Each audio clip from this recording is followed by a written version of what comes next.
For our FEDD project, we were assigned toy design, and so we came up with the puzzle box. The object for our toy was to design, build, and market a toy for a child between the ages of 2 to 8 years old.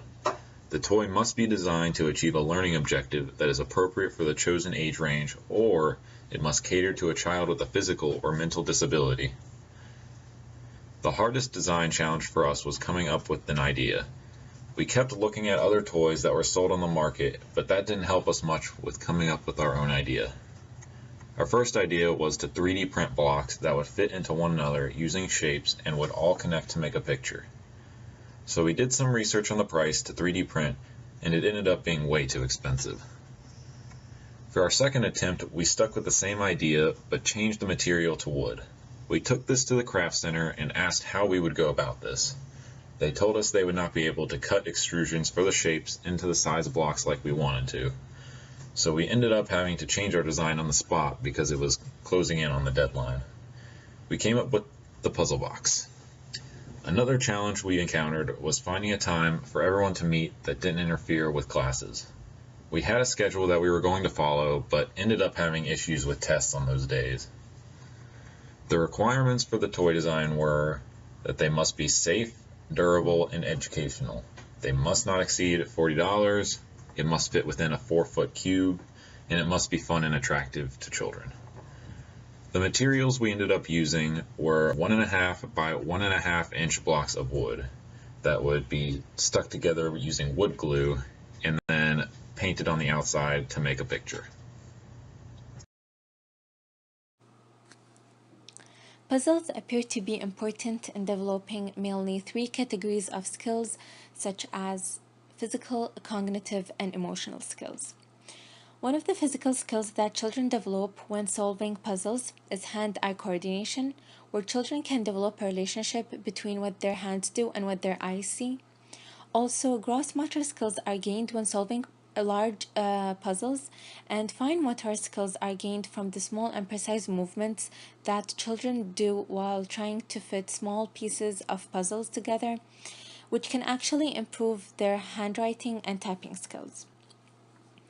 Cognitive skills could be gained by solving puzzles. Puzzles help children gain an understanding of the world that is surrounding them by letting them manipulate the world that is surrounding them.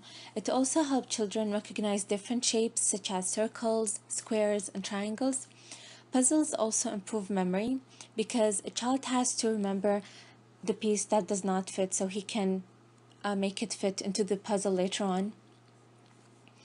Also, emotional skills can be improved because children, while trying to solve a puzzle, are actually setting goals for themselves. So the first goal would be solving the puzzle, and the next goal would be trying to fit parts of the puzzle together. And finally, it teaches children patience because they have to work through the puzzle slowly before they reach an ending. Our project, The Puzzle Box, is designed for an age group ranging between the ages of 5 and 8. The learning objectives allow the toy to be used effectively by kids aged within this age group by allowing a multitude of methods to solve the puzzle. These methods build children's physical skills by having the children interact with the blocks. The differently shaped blocks teach the children to recognize certain shapes and be able to put the puzzle together by memorizing which pieces go where. The math problems enhance the child's problem-solving skills and allow for an alternative solution to solving the puzzle. One method that can be utilized by a child from the lower end of the age group would be to just use the color-coded sides within the block to match up and connect the corresponding blocks. They can also use the pictures on each side of the block to try and fit together the matching blocks. When they are ready for a harder approach, they can attempt to solve the puzzle by only using the math problems provided on the insides of the puzzle pieces. They will match up the corresponding equations with their answers. The difficulty can get even harder if they choose to only solve the puzzle using the shapes of the blocks and nothing else. This method has proven to be the most challenging and time-consuming.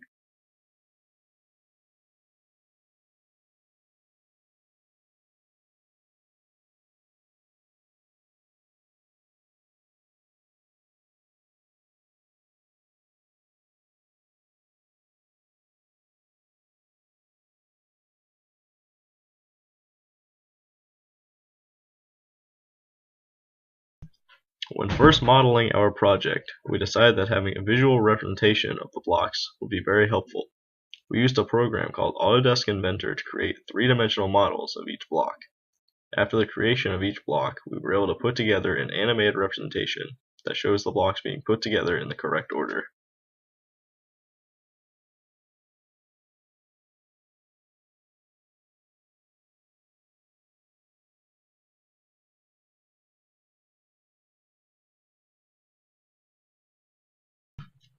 In this video, you can see the rough draft of the puzzle box minutes after its creation. This is a demonstration of the puzzle box being put together. One of the requirements of our project was to keep cost under $40. We had originally considered using 3D printing to make our blocks, but after researching it, we realized it was too expensive. We used wood as an alternative because it was a lot cheaper. It is also really durable. The wood we purchased was only about $6. Paint and brushes were the most expensive thing we bought for our project. They were about $22. One of the requirements of the toy was it must be attractive. The paint was really a necessity for that. We also bought a poster board to improve our display at FEDD, and it was about $3. In total, we spent roughly $31. One of the main reasons we were able to keep costs down was by utilizing the Craft Center. The Craft Center was very helpful and made the constructing part of our project cheap.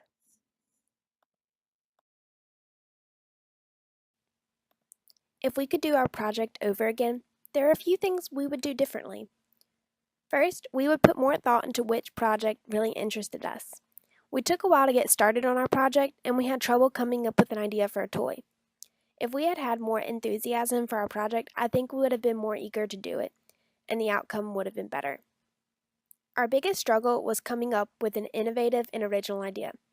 It was surprisingly challenging to create something that was both educational and fun. If we had put more thought into the basic concept of our toy, we may have done better on FED Day. Most importantly, we should have procrastinated less.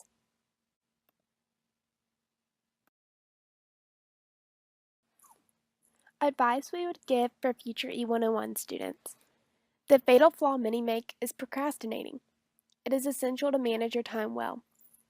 Make sure to take advantage of planning and constructing a timeline for your project. Tools like the Gantt chart can be very helpful. It is important to think about which FED project really interests you. You should not be apathetic about your choice.